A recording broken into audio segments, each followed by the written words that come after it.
The Commonwealth has accused Karen Reed of striking her boyfriend, Boston police officer John O'Keefe, with her car after a night of drinking and leaving him in the snow to die. The defense is saying, as they said in their opening statement, that Karen Reed was framed and this is all a cover-up. Day 21 of the Commonwealth versus Karen Reed, the entire day was taken up with Trooper B, Sergeant Buchanan, which is how he pronounced his name. When Alan Jackson started cross-examination today, which actually surprised me, he had said Buchanan, and he's like, no, Buchanan, and then kind of smiled, and Alan was like, I'll try. That was probably the most pleasant exchange they had during the cross-examination.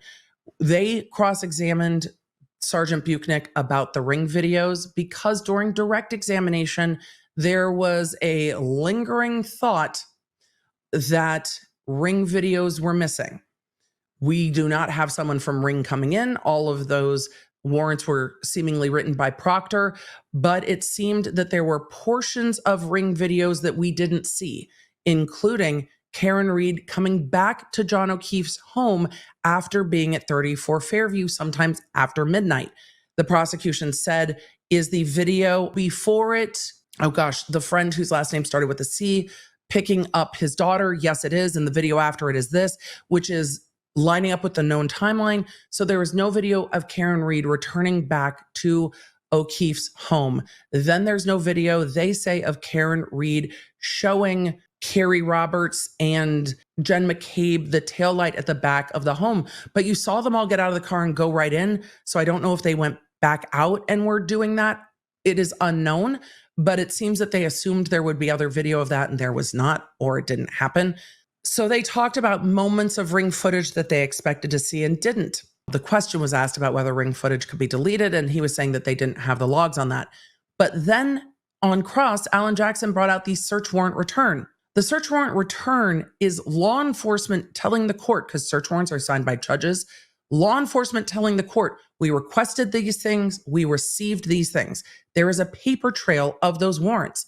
And in the search warrant return, it said that they received the ring account data, video data, and access data and access logs. Who logged in and when? Was anything deleted? Even though Trooper Buchanan said, I don't know if we received those because the search warrant wasn't returned to him. It was returned to Proctor. And if it was all returned in a drive and Proctor only downloaded the videos and not the rest of it, it's a problem. There's a lot of things that are a problem. I don't know if this will be the biggest problem, but it's a problem. So after the ring video, towards the end of cross-examination, which is not complete yet, there was a very long back and forth about the video in the Sally Port at Canton PD. Because yesterday, the chat was like, this flipped. Look at the 4 on the bay. Look at the writing on the back of the cop car. This video looks flipped, like we are looking at the driver's side of Karen Reed's car and not the passenger side of Karen Reed's car. But it was never asked in direct examination, not once. So when cross-examination starts about the video in the Sally Port, it's one of the first things that's asked. And Alan Jackson asked a lot, actually, and throughout the cross-examination. But you said this video was a true and accurate representation of what you observed. But it would seem to the eye without explanation that we're looking at the passenger side, not the driver's side. And you never corrected that. He's like, no, I didn't correct that. So Jackson pointed out frequently that it leaves the wrong impression that they are looking at the passenger side of the car, not the driver's side of the car, because it was never asked on direct examination. And the officer didn't offer it when saying, is that a true and accurate representation of what you saw in the Sally Port? He never said it is a mirror of what happened. So we're looking at the driver's side of the car. That was never elicited until cross-examination, which Alan Jackson pointed out multiple times. So when you see people walking around the back of the car, they're walking around the passenger side back of the car, not the driver's side rear of the car.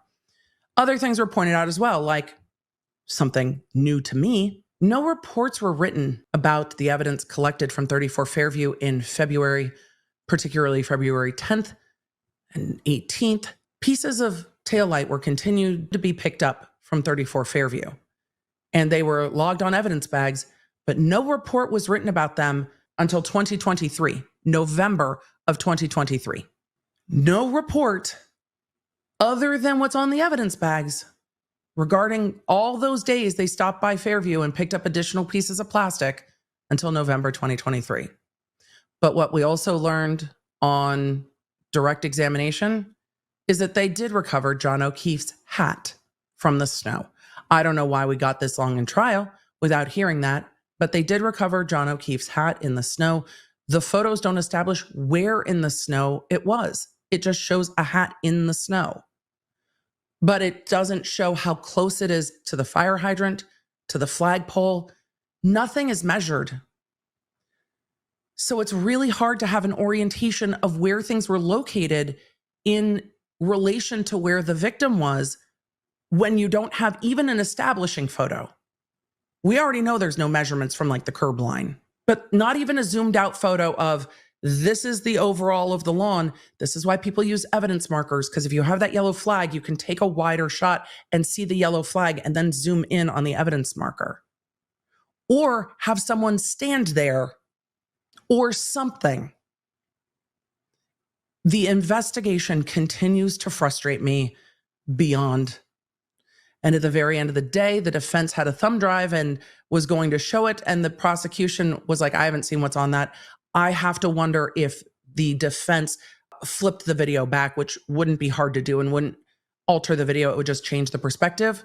So we'll see if the defense shows that on Monday. And we also heard that the prosecution early this morning filed a motion regarding something, and that motion will be argued Monday morning before court starts. I will be covering that if it is streamed when we resume court on Monday. No court Friday. The court is trying to get all of this evidence before the jury and have them deliberate the case by the last week of June. That's what she said today. She seemed a little defeated about that, though. The judge did not seem optimistic. For deep dives into the stories that I covered here, you can find them on my YouTube channel at The Emily D. Baker and The Emily Show podcast. I stream every Tuesday and Thursday. The podcast goes live on Wednesdays. And if you want to stay in the loop with everything I'm doing, receive the fastest notifications out there, and get more Law Nerd community, join me at lawnerdapp.com, our free app for iOS and Android.